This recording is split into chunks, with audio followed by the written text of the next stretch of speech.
I'm Larry London. This is Border Crossings. On today's show, we are joined by a band of talented musicians who met at Boston University and formed a group called Sons of Serendip. The group gained national attention in 2014 when they competed on the popular TV show America's Got Talent. A year later, they recorded their self-titled debut album.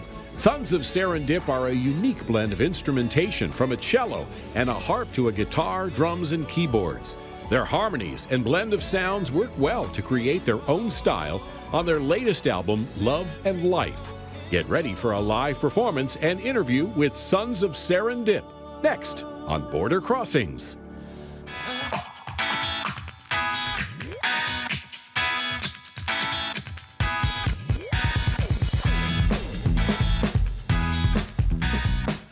Hi, I'm Larry London. Welcome to Border Crossings. In our studios, we have a group that became famous in 2014 when they appeared on a very popular show in the United States, which is called America's Got Talent. They did very, very well, made it to the finals, and we're thrilled to have them in Washington, D.C., and in our studios today. Sons of Serendip, we welcome you to D.C. Thank you. Now, when I said your name, and when I first saw the name, I thought, well, there's got to be a part missing. Sons of Serendipity.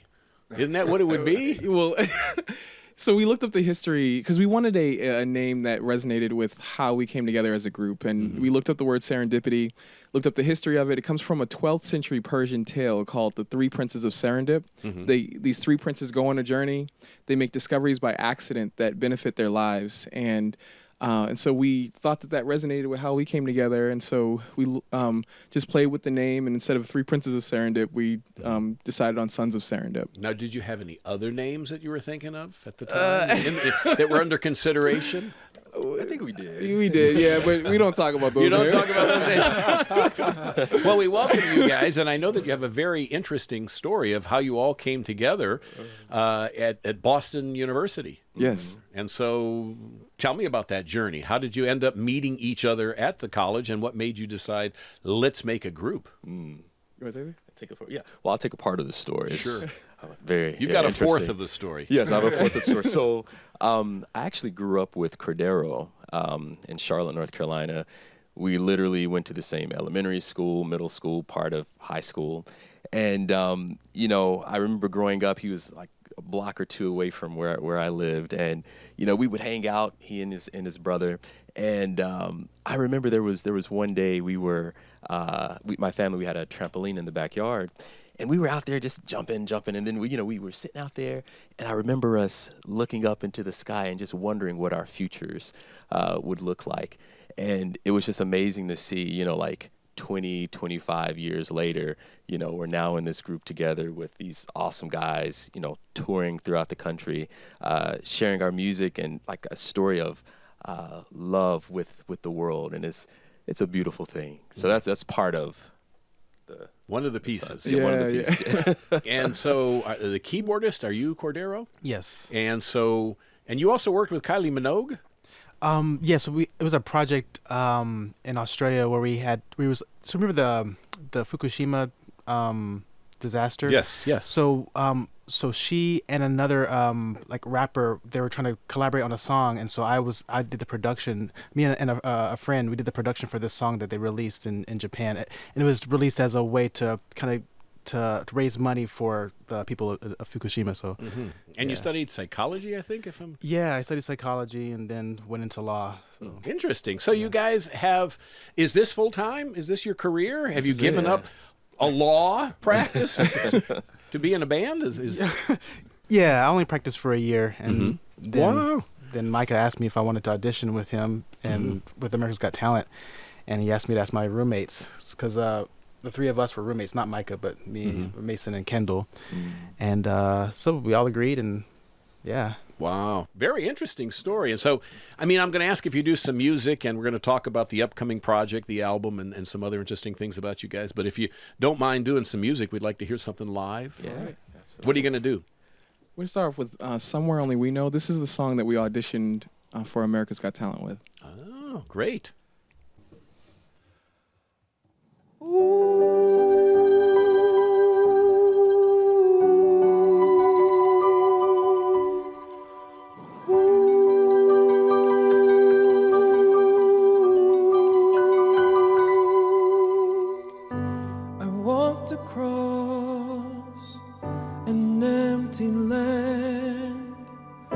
I knew the pathway like the back of my hand. I felt the earth beneath my feet. Sat by a river and it made me complete. Oh, simple thing, where have you gone?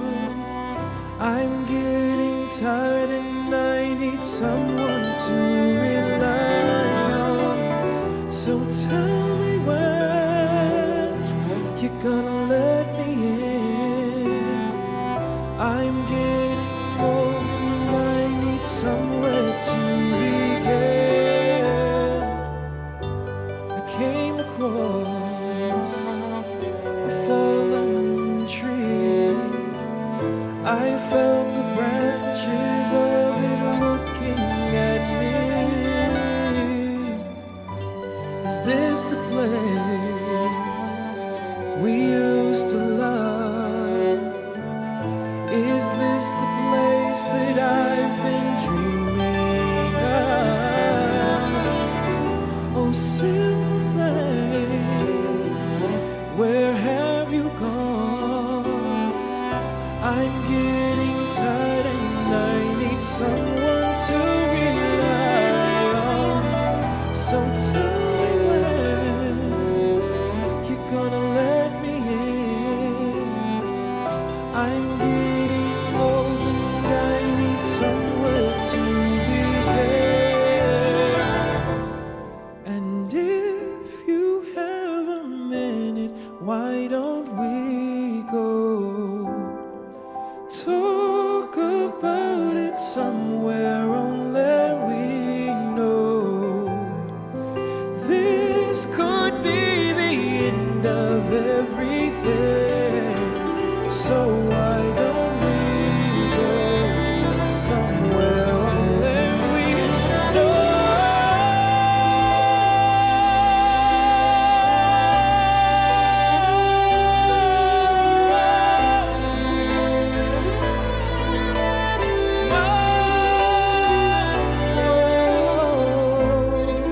This could be the end of everything. So why don't we go somewhere only we know? So why don't we go somewhere only we know?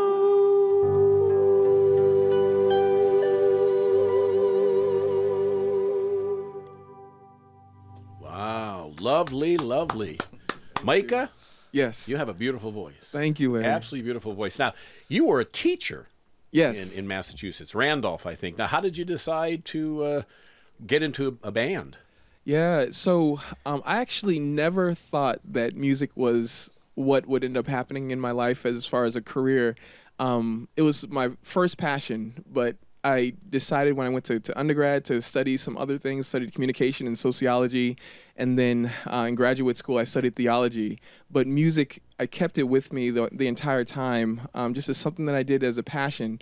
And then after I graduated, my wife and I went down to South America for a year in Peru, and we were volunteering for that year. And during that year, I did a lot of reflection on what on my vocation, like where I felt like I was being led to go as far as career and work, and I realized that I needed to bring music back to the center of my life, and to try, to give it a shot, because at the end of the day, it was my deepest passion. And so once I got back, I contacted the guys, because we had kind of joked about like one day performing together, because we thought that we had a unique setup, that this would be a unique instrumentation and a unique sound. And so so when I got back from Peru, I was like, hey, do you guys want to audition for America's Got Talent? Everybody said yes, but we had no expectations and had no idea that this is what would happen, and that our journey would lead us to so many beautiful places and wonderful experiences and meeting beautiful people like yourself. Oh, well, thank you. Thank you for saying that.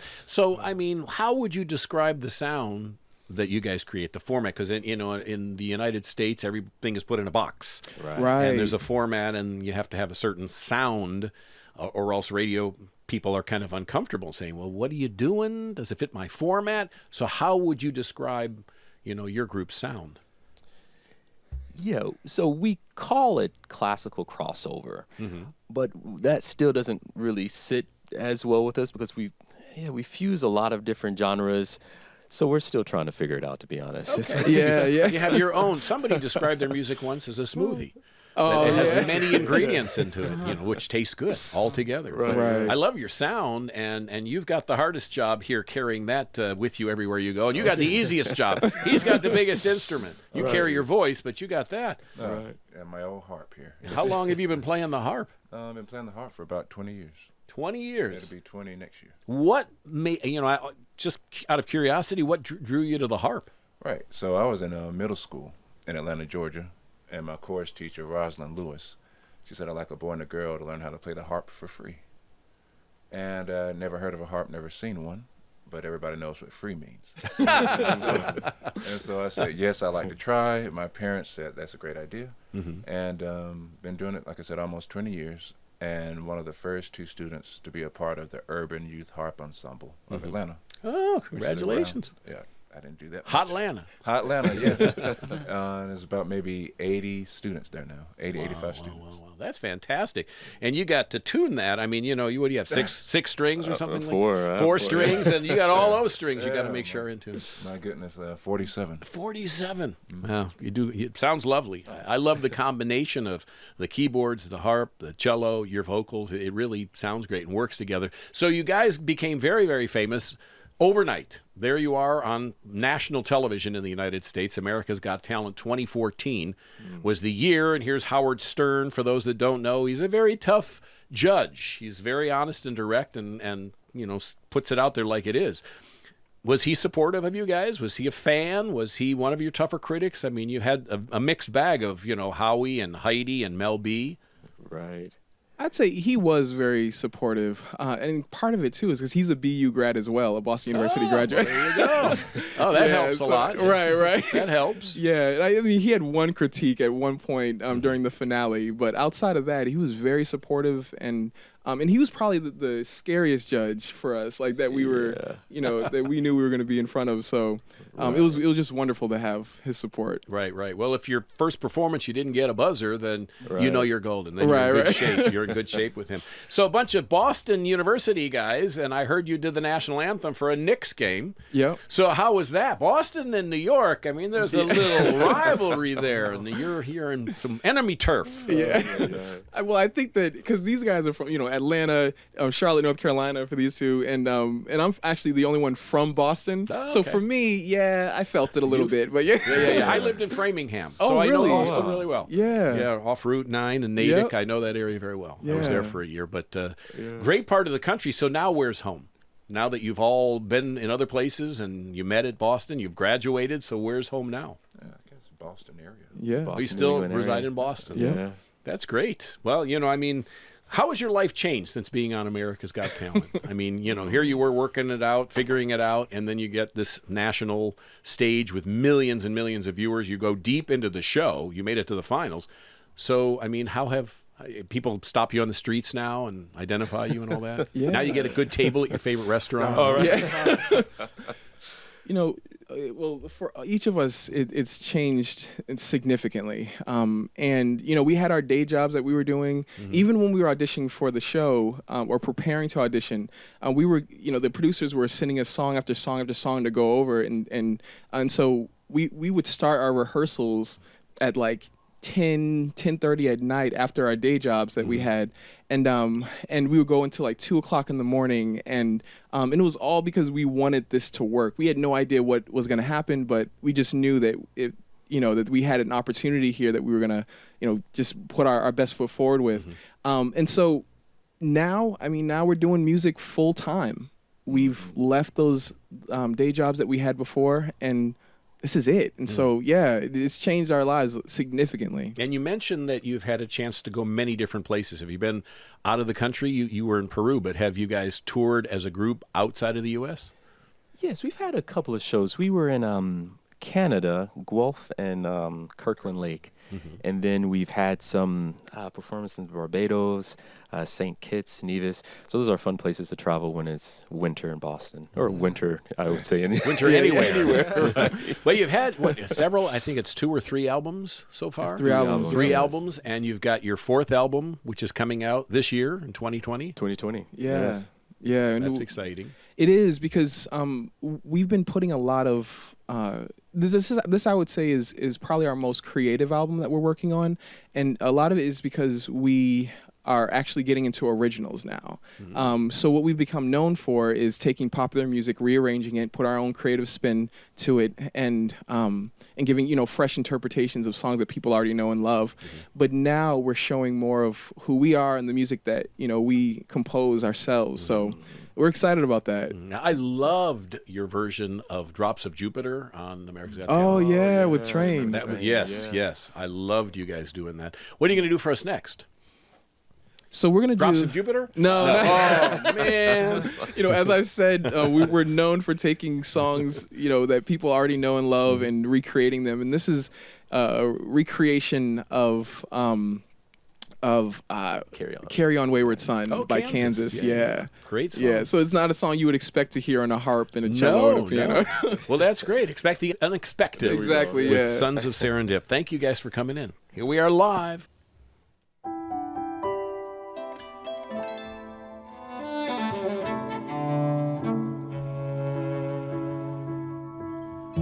Once I rose above the noise and confusion, just to get a glimpse beyond the illusion.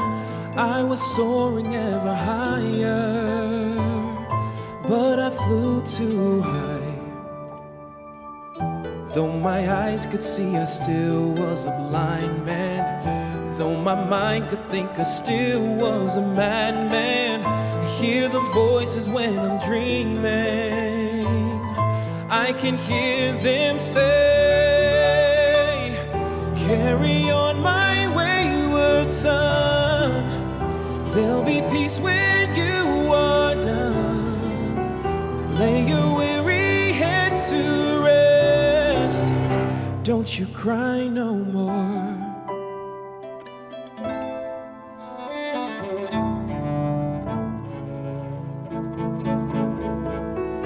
Masquerading as a man with a reason. My charade is the event of the season. And if I claim to be a wise man, it surely means that I don't know. On a stormy sea of moving emotion, tossed about him like a ship on the ocean. I set a course for winds of fortune, but I hear the voices say, carry on my wayward son. There'll be peace when you are done. Lay your weary head to rest. Don't you cry no more.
let you cry no more.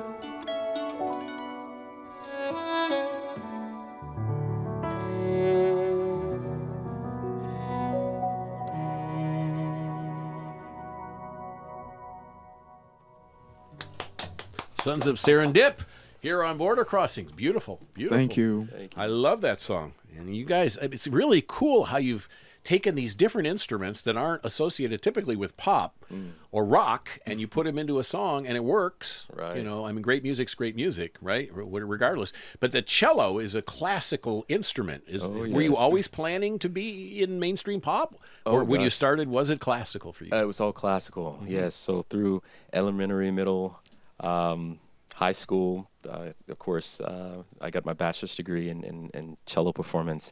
And then I went on to do my master's in cello performance. And it wasn't until halfway through that I started experimenting with a few different genres, other genres than classical music.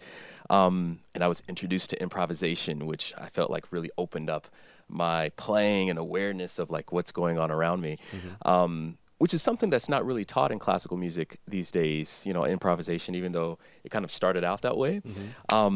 But yeah, so it wasn't until halfway through grad school that I started kind of branching out and, met these guys, and it's kind of cool how it all came together. Yeah, it really works. Yes. You wouldn't think, but it does work. You guys sound great together. Well, thank you. Are there people on your wish list that you'd like to work with, or ideas for future music that you're thinking about doing, something different? Right. I know I would love to work with Yo-Yo Ma. That would be, Of course, cello, But he's the one that actually inspired me to, kind of get into. Yeah. I heard him whenever I was in elementary school. He was with the Charlotte Symphony performing. I think it was the Schumann cello concerto, and that's when I fell in love with the instrument. You played in a lot of symphony halls as a group, Boston Symphony Hall, and a number of different places like that. Is there somewhere that you really want to play, like Prince Albert Hall or something? Is there somewhere you want to go, which would be Carnegie Hall? Would it be the epitome for you guys? Carnegie Hall would be great. The Grammy Awards. Yeah. The Grammys. Yes. There you go.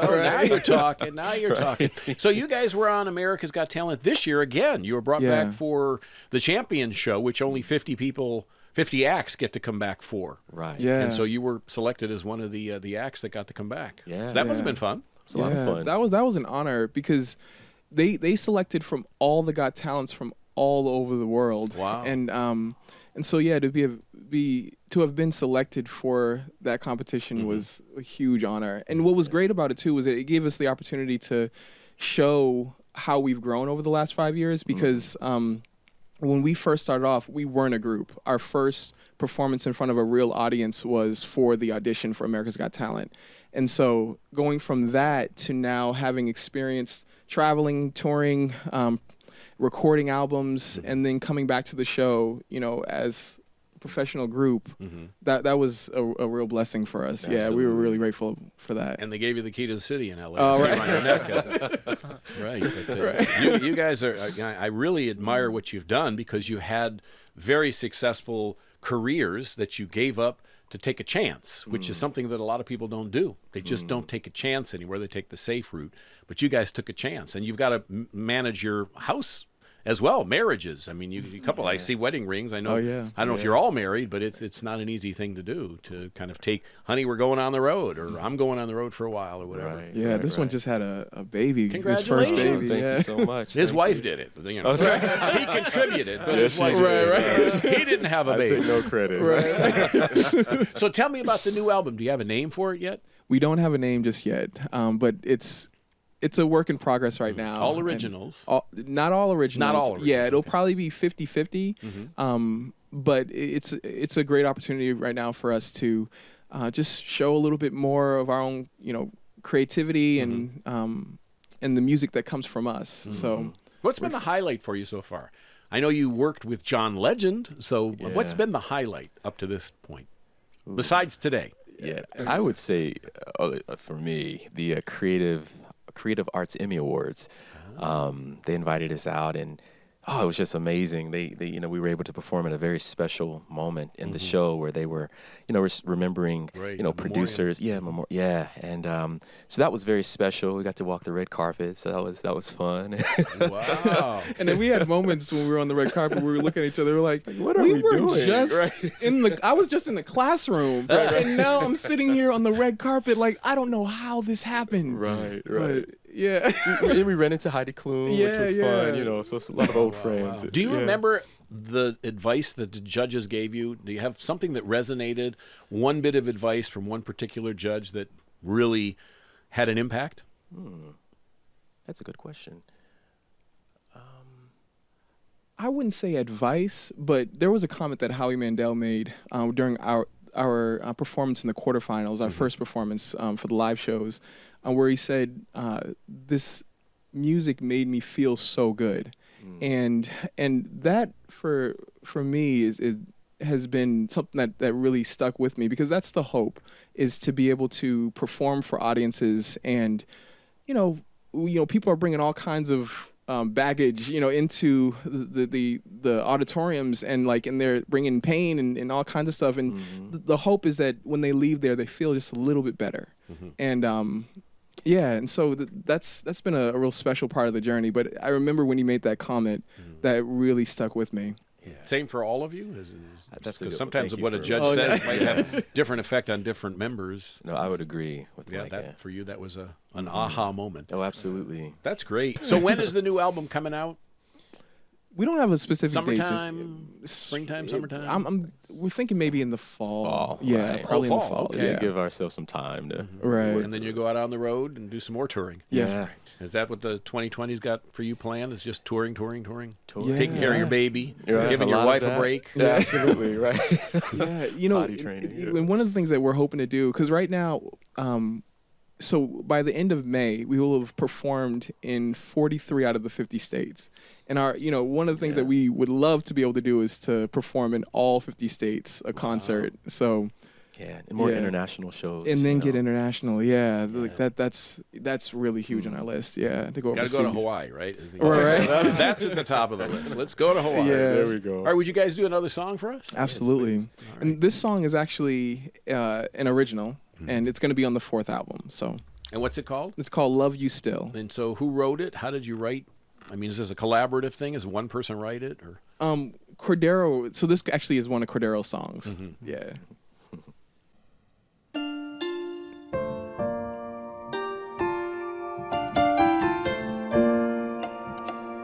You think I feel we fight, but I'ma love you still. You hint, I spill, we lie, but I'ma love you still. You hurt, I heal, we cry, but I'ma love you still.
might lose, but I'll try to wait and love you still. Yeah, Sons of Serendip. I love Thank that song. you. That's a great, upbeat, happy sounding song.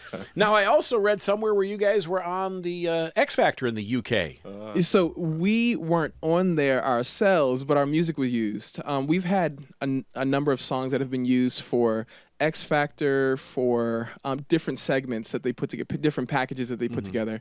X Factor, America's Got Talent, the Four. And I think there was a television show that used it as well somewhere, I think in Sweden. So, yeah. but yeah, so that's something that we're trying to get more into is get our music out to television and films. Yes, so. that's what I was thinking. As I'm listening, I was thinking you guys would be perfect to score a film. That's what we want to do, Larry. Yeah. You are speaking our language. Yeah. I mean, your music sounds great. I mean, Thank really, you. it's got a great appeal, and I'm sure your fan base is of all ages. You see the young, you see the old. You know, you have a great sound, so it's appealing to everybody. Thank you. Thank you guys for doing this for us. I really appreciate it. And thank you for having us. Let me know when you pick a name for the album. All right. and a release date, so we can start talking that up for you here in Washington and around the world for the worldwide audience. What website would people go to find more information about Sons of Serendip? So you go to www.sonsofserendip.com, and that's it. Just that easy. Yep, just and that you're easy. on social media. We're on social media. We're on Facebook, on Twitter, on Instagram, and yeah, so they can Excellent. find more information there. Well, thank you guys. Thank you all for coming on the show. Sons of Serendip in our studios and on tour right now. This is Border Crossings, and you are watching the Voice of America, VOA TV.